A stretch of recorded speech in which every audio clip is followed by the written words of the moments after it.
Good day and welcome to this installment, Making a Braced Panel with John Deal.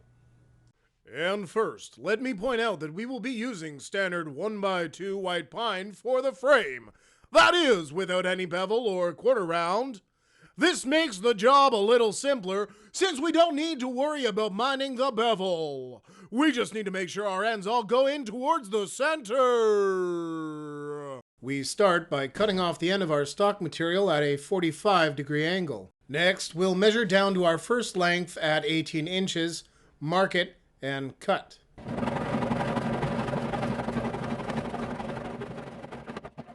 Since these two sides will be of equal length, I'm just going to register them and transfer the mark. And then, as I do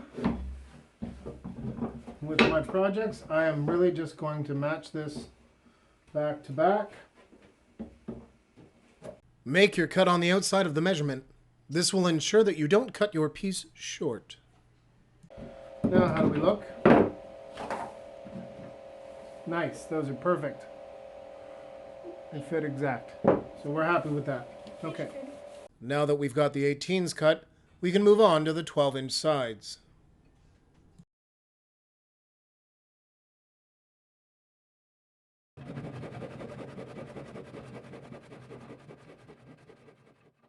Again, we'll register the 12s and cut the matching side. Let's put this together and we'll get on to the next step. I'm not going to take you through it. You've seen it several times now. We're going to just simply put these together, right?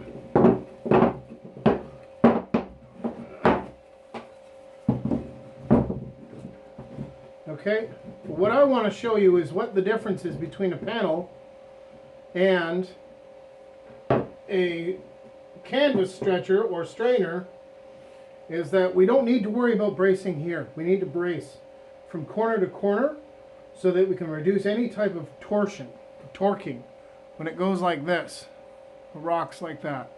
We don't want that. Okay, so we're going to take a pause and we'll come back after we're done.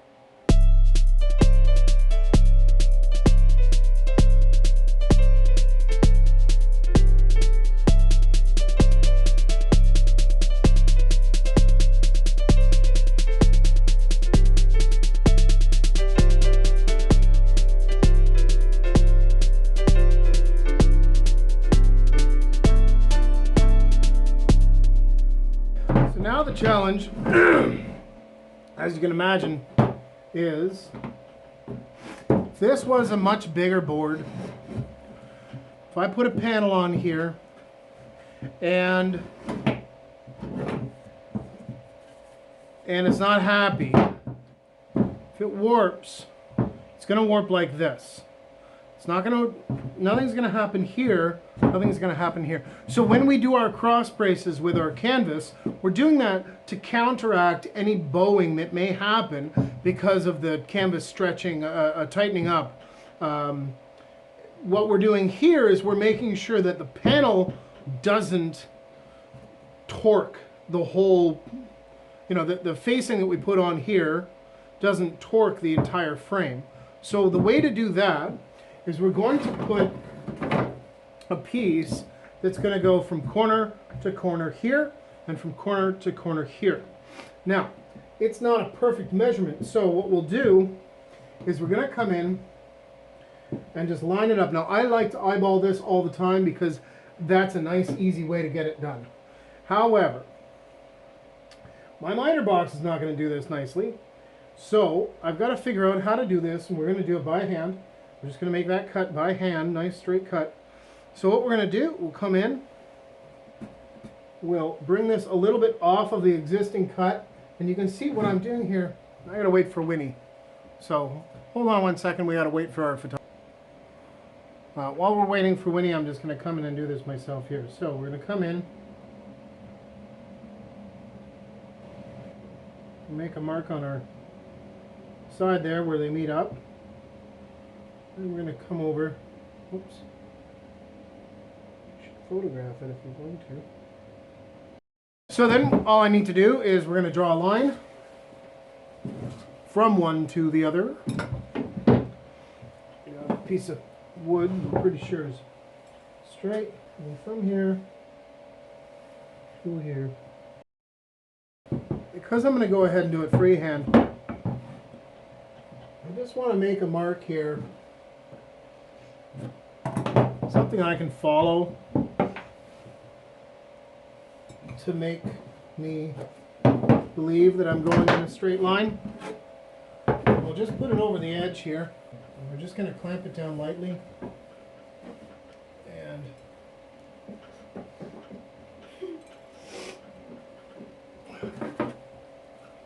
give that a good saw. Slow and steady is the way we're going to play this. Nice and slow. Try and go too hard on this, and it's not going to be a good friend to you. What beautiful reflection of this off the sun. That'll make for a great photo. Good.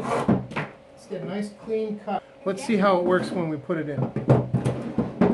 Let's see how happy it is when we put it in. That'll work just fine. Okay, and then we got to come down. So we're going to go from this corner here, this side of the corner, to this side of the corner. Now you can go straight into the corner if you like, but I am not that ambitious. So I will go a little bit off, and then we got to make our other measurement. Same as we did before. Mark on one side, mark on the other. Okay, and then we're going to do the same thing we did last time.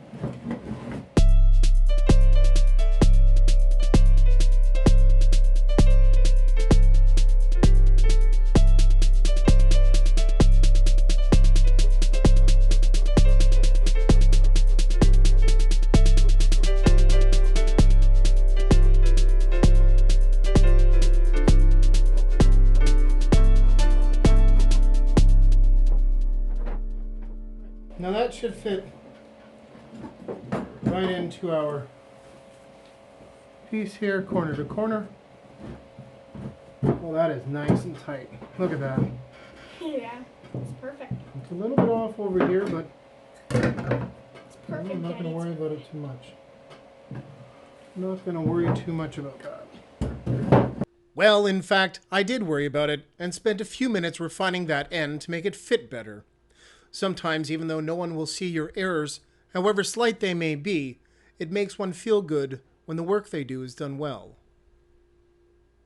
That's a much better fit. That's a much better fit. So sometimes when you're doing it with a handsaw, you just gotta go back a couple of times and try and get it as best you can. Now, I get this in here. This should be exactly the same as this other piece. So, technically, or theoretically, we can just take this one out, marry it up to the next one, and transfer our marks. Okay, let's just go one side at a time. Okay. How old are they?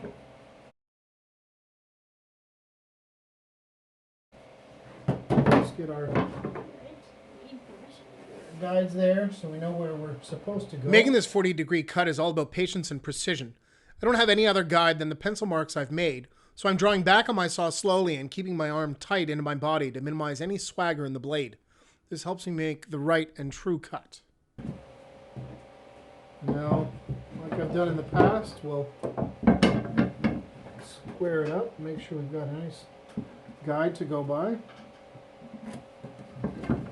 Here too.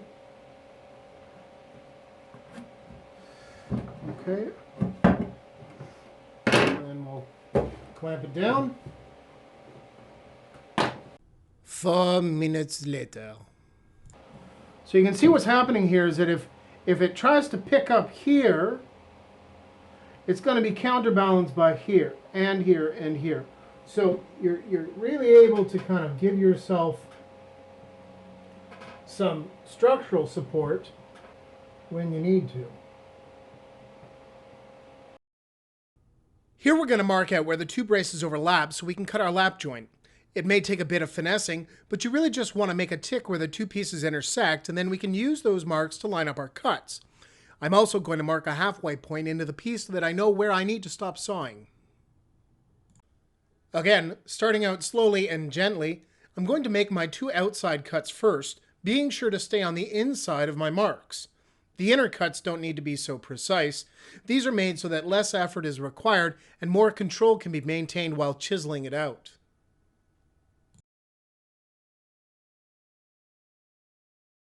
While being sure to respect the chisel, I orient the beveled side towards me and tilt the chisel forward to control the angle of the cut.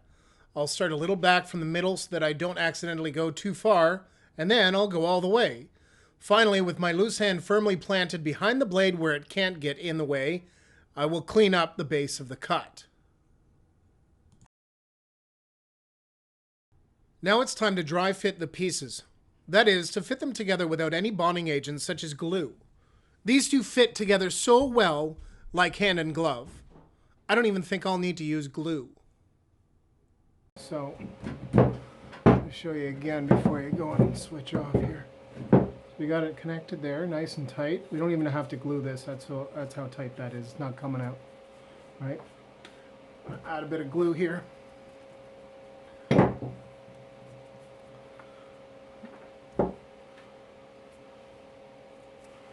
Glue these here. Okay. That's it. We're going to finish off the brace panel today because we've got our tools and everything ready. We've got our panel out, and I've got to just cut myself a section of this panel so I can cut it to size for the frame. Now, the frame here, we're just going to skin the frame with some of this panel, and that'll make us our cradled panel or brace panel as they call it.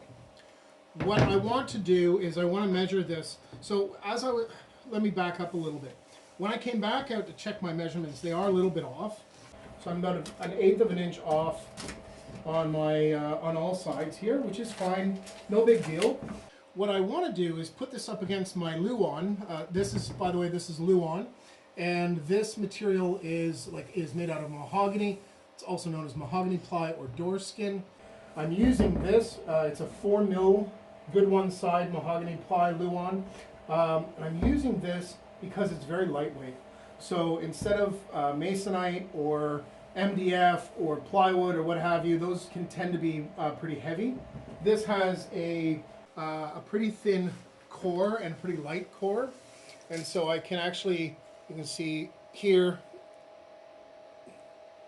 there's not a lot of ply there, which means there's not a lot of layers to this, and the inner core is quite light. So what I want to do is I'm just going to measure this up against, and if you can come back in and take a look here, I'm just going to measure up I'm going to go right up against the edge here, and then I'm going to pull it back a little bit.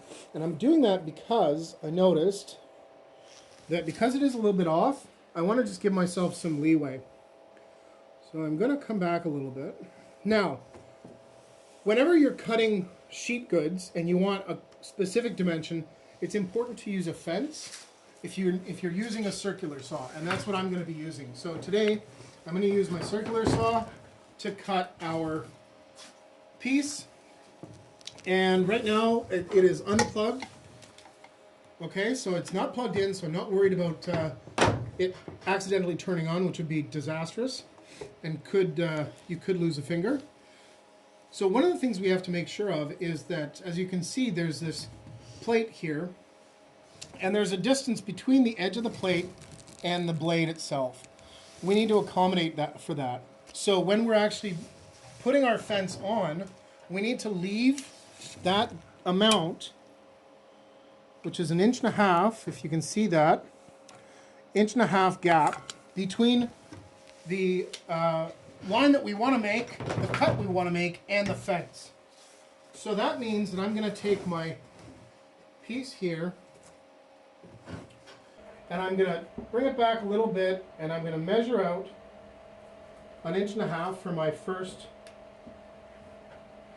spot. Here. Check back here. And then I'm just going to clamp this straight to the wood. Now you may want to make sure that you're, depending on your setup and depending on your saw, you might want to make sure that you have a very low profile for your clamp. If you're using an F clamp, you'll want the stem of it to be going down and away from you, because you don't necessarily want, you don't want to get tied up on the, cord to get tied up on the clamp or anything like that. You want it to be as free as possible. So then we'll go down to the other end and we're going to check that measurement. Again, I'm just going to come off a little bit. And then 1.5 inches to our fence. Oops. What's Thank you. 1.5 inches to our fence. There we go. Okay, and we'll clamp that down and just swing over here a bit. We have a tiny garage, so You're crowding me. my filmographer here, my cinematographer, is doing her best to get around the space. Did you just crack the wood? Yeah, a little bit of crack. Doesn't matter. Okay, so now that we've got that done, right, now we can get our circular saw plugged in, but before we do that, I want to make sure that you all know when you are using power tools, you're going to be wearing eye protection, okay? We're going to make sure that we've got our eye protection on whenever we're going to turn that on. Okay, and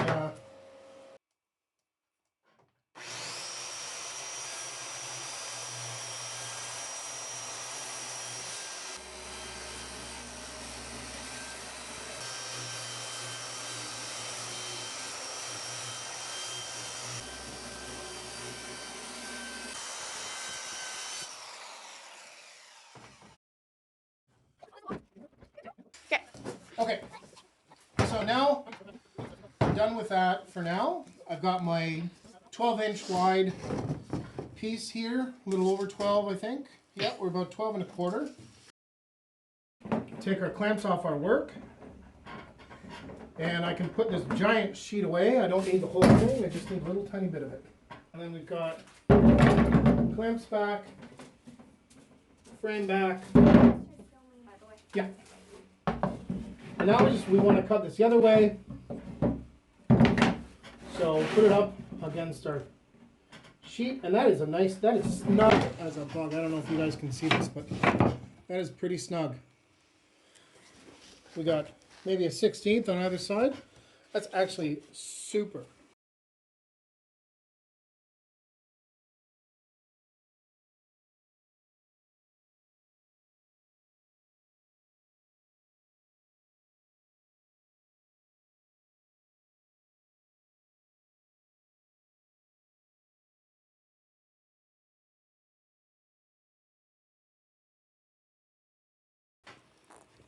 Oops.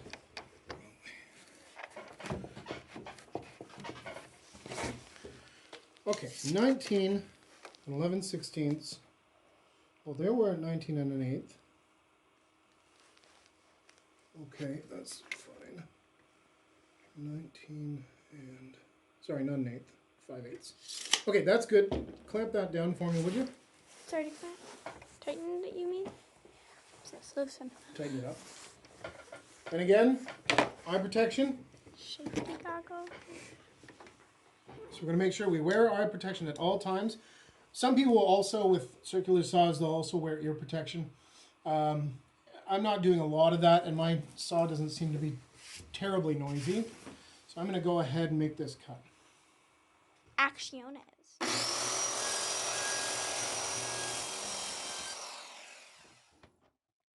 Okay, and then we have it. So we've got our panel cut.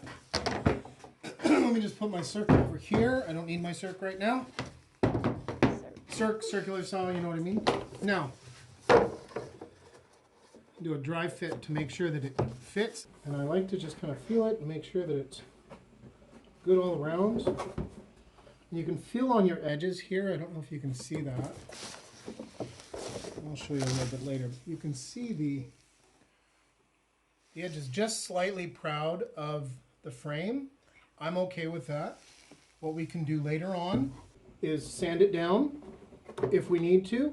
If you're fortunate enough to have a trim router, then you can take a trim router to it if you like and cut that little edge off. if you are going to plan on cutting it down, then by all means flush up one of your corners and sides, two of your sides, and then you'll have your overhang will be proud on only two sides, and you can just trim those sides down. So I don't need this anymore. Put that behind the ear. What we're going to do is I'm going to glue here. Actually, you know what? I'll do it on this side because I can glue over top of this, no big deal. What I'm going to do is I'm going to put a bead of glue around the outside and across these braces. And I'm just using this old stuff, right? Good old LePage household glue, carpenter's glue.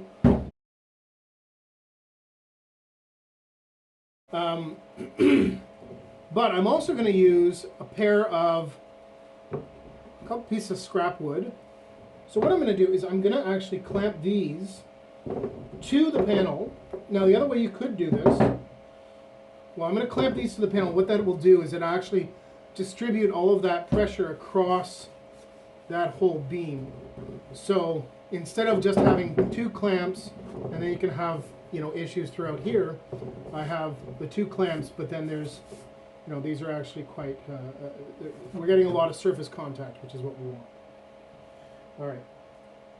I'm going to show you just with the F clamps. I'm going to use, I've got two F clamps, some finger clamps, some pressure clamps. Let me grab, I've got one more F clamp over here. Let me just grab that for a sec here. So what we'll do, get our glue on first. Okay. You want to do it? Okay. So just run a bead. Get over here for you. Why don't I film you doing this? Okay, so here is Winnie putting our glue on our frame. Well, that's okay. We'll clean up the edges later. Yes. There is something very satisfying about squeezing glue. There she is in all of her splendor. Ah! I don't know if you're like me, but it's like the, you know, it's like the gesso, right? There's just something really satisfying about putting gesso down, putting glue down, so on and so forth. So yeah, I'm going to hand the camera back to my lovely assistant here.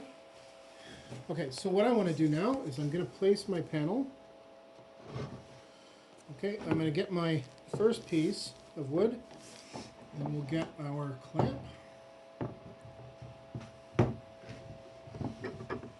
Okay.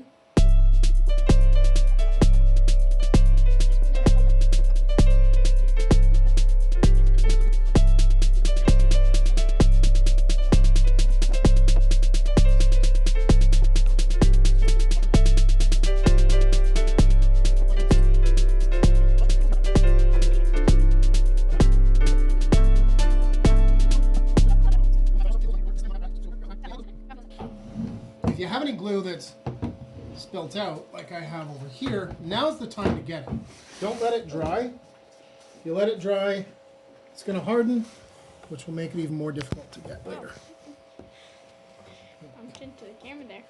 Yeah, some close contact there. Okay, that looks pretty good. Yep. All right. That's great. That's our session now. We'll come back after this is dried, and we'll clean up some edges if we need to, just sand it down. Otherwise, this brace panel is good to go. Bye. Okay. There you go. Thank you very much for joining us again. Hopefully this was informative for you.